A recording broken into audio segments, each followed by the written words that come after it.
বিসমিল্লাহির রহমানির রহিম।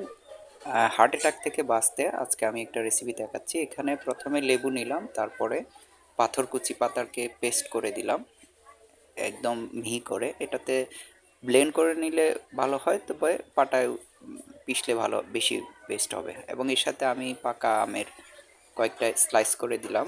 অর্থাৎ এখানে লেবু আছে, দুটো লেবু, এক পাতা হচ্ছে পাথরকুচি, আর হচ্ছে কয়েকটা আমের কুচি করে দিলাম। এর সাথে একটু টেস্ট বাড়ানোর জন্য চিনি দিলাম, আর 2 চামচ বা একটু কম। আপনাদের ডায়াবেটিস থাকলে এটা আপনারা না দেওয়া ভালো হবে। আচ্ছা, তারপরে এর সাথে একটু লবণ দিলাম স্বাদ মতো। এখন এটাকে আমি ব্লেন্ড করব। আপনাদের যার যেমন ব্লেন্ডার আছে ব্লেন্ড করে নেবেন। আচ্ছা, আমি ব্লেন্ড করে নিচ্ছি। এই ব্লেন্ডারে ব্লেন্ড করার একটা সুবিধা হচ্ছে, ছোট পাত্রে এটাকে ব্লেন্ড করে খুব সুন্দরভাবে কমপ্লিট করা যায় এবং খুব হ্যান্ডি।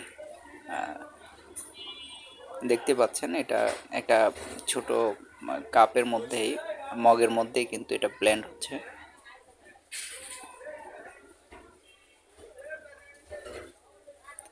প্রায় হয়ে গেছে। কালারটা একটু ঘন সবুজ আসছে। তো আপনার আমের কালারটা যদি খুব পাকা হয় তাহলে কিছুটা মানে জুস কালার চলে আসবে আর কি, আমের জুসের কালার। চাইলে আপনি একটু আম বাড়াই দিতে পারেন, কোনো সমস্যা নেই। এখানে মূল কাজটা যেটা করবে সেটা হচ্ছে এই যে পাথরকুচি পাতাটা, এটা কিন্তু আপনার কিডনির জন্য খুবই উপকারী। আর কিডনি যখন আপনার হেলদি থাকবে তখন আপনি মানে খুব ভালোভাবে শরীরে এটার উপকারিতাটা ফিল করবেন। তা আমি এর সাথে কিছুটা পানি মিক্স করে আরও বাড়তি করে নিলাম, শেষবারের মতো ব্লেন্ড করে নিচ্ছি।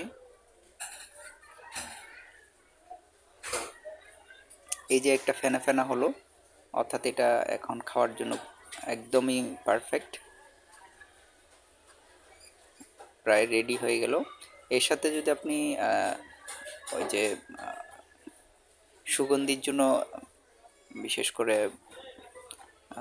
ধনিয়া পাতা দেন তাও হবে, একটু সুগন্ধি আসবে।